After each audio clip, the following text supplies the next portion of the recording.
Gun fam, what's up? It's the Gun Brother. Thank you for tuning in. Everything's going crazy right now. I understand. I want to go through some general orders for MPD so that you can at least understand what you're working with and what they're supposed to be working with and try to get a handle on this, because yeah, some of the stuff has been outrageous. Let's get into it.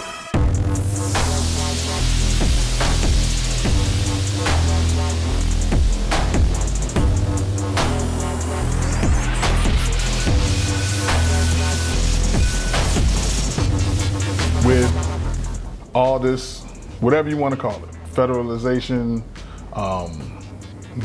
martial law, mass mobilization of law enforcement, DC takeover, whatever.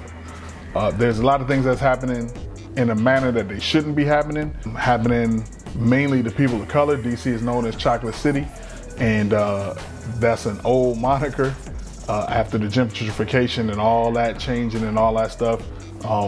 That's why it's crazy that some of the stuff is happening the way it's happening to whom it's happening to, simply because those numbers have changed. So what I want to bring to you today is just some facts coming out of DC's general orders. So this is what the officers are trained on. In the document, they're referred to as members. The officers are trained to do this way. This is the way they're supposed to be acting. So if their conduct is not this, you can call them to task, and this is not some secret document. It's online. It's on DC's website. I'll put the link in the comments. I'm only going to go through a few sections of it, but it's a specific section called field contact, stops, and protective pat-downs. Some people would just call that stop and frisk. But I had a friend ask me a question the other day, whether, and this is why I want to do this. His question was, can an officer stop you and search you for no reason? And the answer to that is no. A search is not a frisk. They're two different things. A pat down and a search are two different things legally. And that's the other reason, like I was saying, that I wanted to do this, is because I see the videos happening and I see the people making complaints as the video is going on, and the things that they're complaining about aren't happening. And legally, what I mean by that is they're not happening in those terms. In other words, if an officer walks up and makes contact with you, that's not an arrest. It's not a detainment necessarily, and that's what we're going to go through. But people are like, why are you doing this? Why are you searching me? A frisk is not a search. A pat down is not a search. Those are all very technical legal terms. And a lot of times, and they know this, your reaction to what they're doing is what gets them to where they need to be to do what they want to do.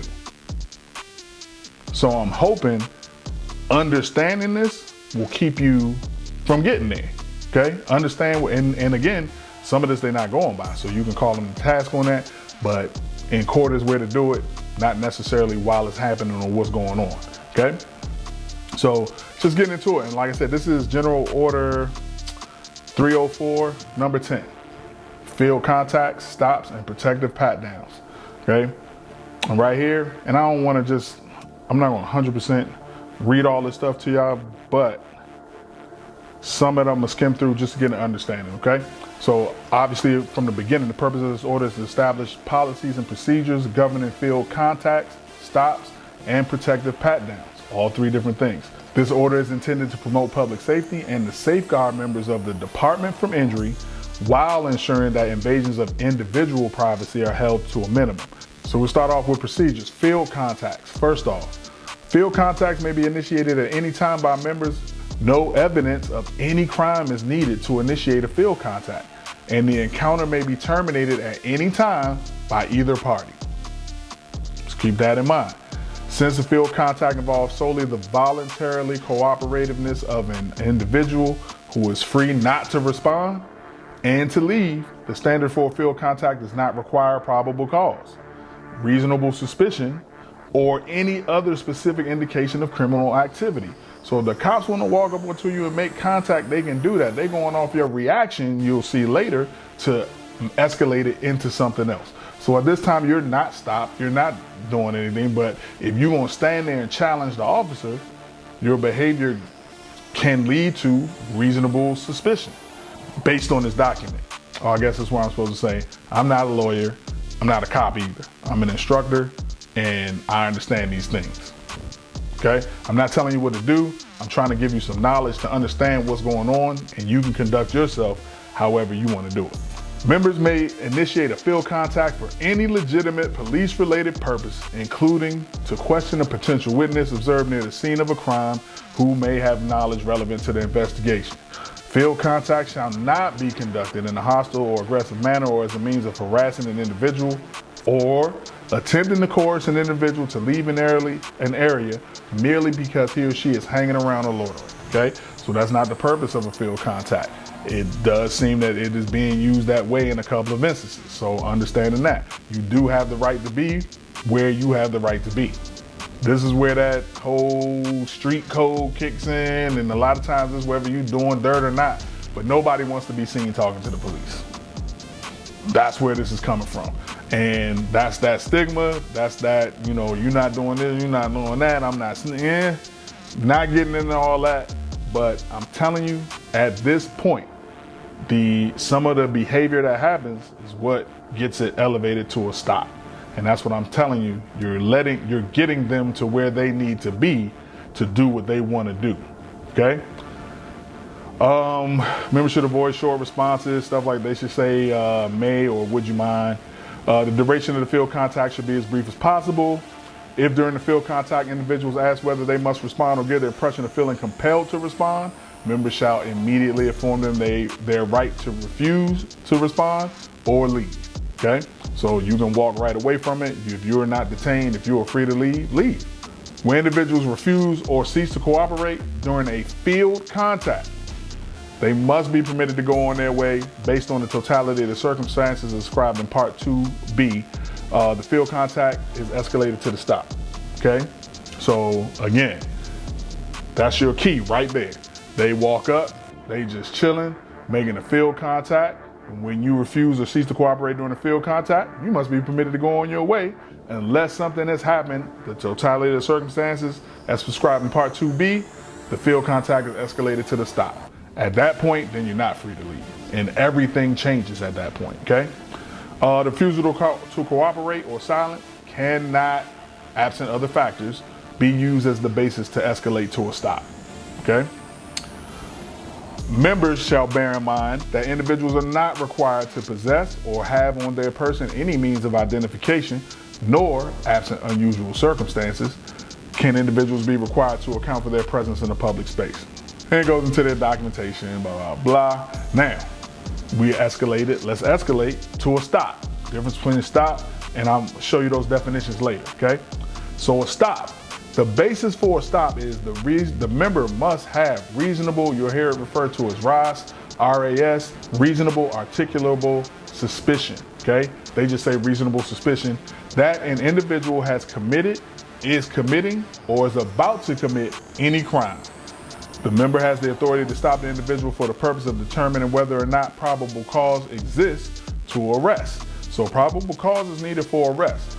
Only reasonable suspicion is needed to make the stop, okay? Member may exercise that authority in any place which he or she has the legal right to be, member being the officer, okay? Now, I'm not gonna go into reasonable suspicion. That's a whole nother video, but they basically skim through it. Term reasonable suspicion necessitates a minimal level of objective justification for making the stop, although reasonable suspicion is not capable of a precise definition. It's more than a hunch or mere speculation, but less than probable cause. Yeah, of course, that's a huge gray area, but that's what they use. Understand that, giving you the knowledge of them so you can do you, okay? Following list contains some of the factors that may be considered in determining whether reasonable suspicion exists. So stopped individual's characteristics. Any individual may generally fit the description of an individual wanted for a known offense. The individual may seem to be suffering from a recent injury related to a known offense, fatigue from running, overly nervous, under the influence of alcohol or drugs, or other factors that may exist that tie the individual to an offense. That is why, once you get stopped, they say, let me have your ID. I already said you don't have to have your ID on you, but if you have it, you give it to them, let them run it.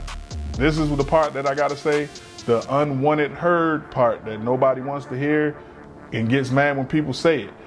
We gotta stop being wrong.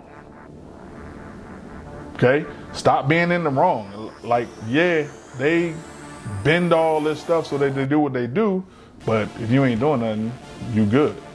I ain't gonna say never. After 29, I've never had an issue handing over my ID because I know I don't have nothing. Take it, run it, bye. That's usually it. Okay, they trying to ID somebody, they trying to look for somebody. I look like I'm the description of everybody. Bald-headed black man running down the street with black pants on. I've been stopped for that a million times. Thrown on the ground, guns to my head and everything. And if I wish I knew then what I know now, to be honest with you, because yeah, I've been there. So stop individuals' characteristics, stop individuals' actions. Demeanor during the field contact, that's what I was talking about earlier. During the field contact, an individual may respond to inquiries with evasive, suspicious, or incriminating replies, or may be excessively tentative or nervous. Now, again, during the field contact, you're supposed to be free to go. But a lot of y'all become combative. A lot of y'all, start cussing, doing this, doing that, and they can use that as ammunition or fuel to say, yeah, I think I need to escalate this to a stop because of the individual's behavior. Police training and experience. What else did I highlight? Then they got to cite justification for the stop. Now, this is another part that I see on the officer's part. Again, we're talking about officer conduct during stops, and I don't even understand it. If you stop somebody, tell them why they stop. Okay? Members shall act with a restraint and courtesy, number one. Now, members shall introduce themselves, and I've seen this too. They introduce themselves, they provide their name, distinction, division, affiliation, maybe even badge number, then they state the reason for the stop. That's usually the first sentence out of their mouth. And TikTok got y'all saying, I want a supervisor. All right, so that's what they have to do. They introduce themselves, tell you the reason for the stop. Members shall be courteous and polite and ensure that events occurring during the stop are properly documented. And a lot of times, and a lot of the beginning of a lot of these videos, that is what happens, okay? If an arrest is made, members shall also provide the reason for the arrest. The record of stop shall briefly note that the member gave an individual an explanation for the stop and the nature of that explanation, okay? Almost all of these videos, you can rewind it, and you can act how you want to act about it and talk how you want about it, but a lot of times the officer did what he was supposed to do. It was the reaction of the individual that took it where it went, okay? The reaction comes in court. Everything you want to see, everything you want to talk about, everything you want to prove wrong that they did wrong, do it in court. Refusal to cooperate. Neither refusal to answer questions nor to produce identification by itself establishes probable cause to arrest. However, such refusal may be considered, along with other factors, as an element contributing to probable cause if under the circumstances an innocent individual could reasonably be expected not to refuse. That's gonna work against you. If somebody that's innocent hasn't done anything, like why would they refuse what you're refusing? If they could reasonably be expected not to refuse, then you're expected not to refuse too. And that can be an element that contributes. Again, you've heard people refuse, and the refusal, then they give the articulation. Okay, you're going to be arrested for obstructing an investigation because they have already reached that point of the stop. So if you've reached that point and your behavior is breaking a law, then that merits arrest. So it's not just that you refuse, it's combined with other elements. All right, getting the protective pat downs, okay? Again, people will call this stop and frisk. DC calls it in their general orders protective pat downs. The basis for a protective pat down, a member may pat down a stopped individual, again, not field contacts. This is only after it's elevated to a stop. And again, the officer has to have reasonable suspicion that the individual is carrying a concealed weapon or dangerous instrument, and that pat down is necessary to self-protect or protect others. So that's a pat down. That is not a search. Two totally different things. Protective pat down may be conducted at any time during the stop so long as the reasonable suspicion exists.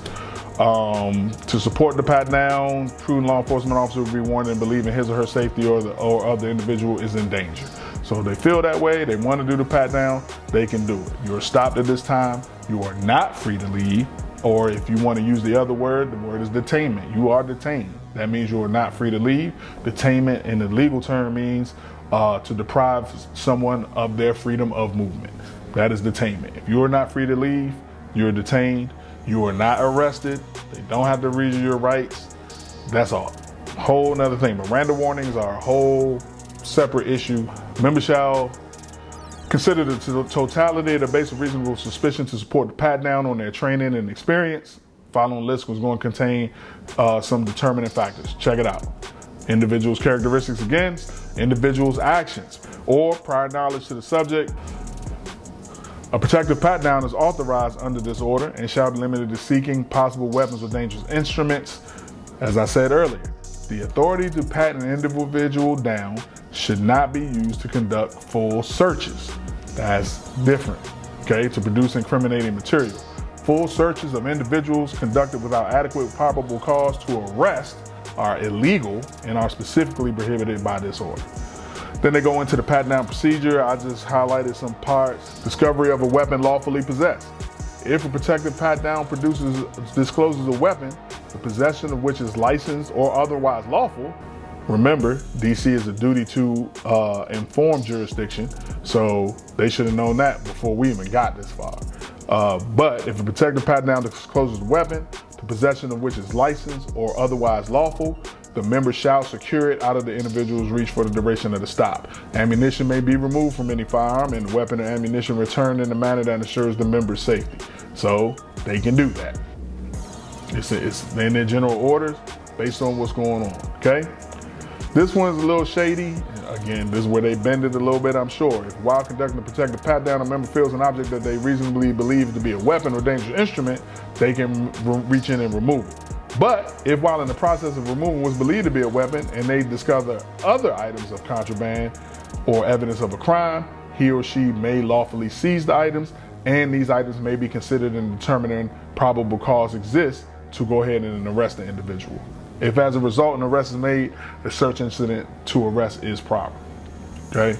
So again, knowing what you're up against. Search, because this is different. Remember, so like I was saying, search, pat down, two different things. A member may conduct a search during a stop when proper legal justification for the search exists. The search may be conducted at any time during the stop, so long as legal justification to conduct the search exists. The rest of the stuff, go read it, man. Go understand it. This stuff is online. It's on DC's website. Easy to obtain. This is the last version I saw, and this version is dated 2023. Last page is those definitions that I was telling you about. So let me know what you guys think, especially again with all this DC takeover and stuff like that. So with that being said, y'all be safe out there, man. I will talk to you soon. Gun Brother is out.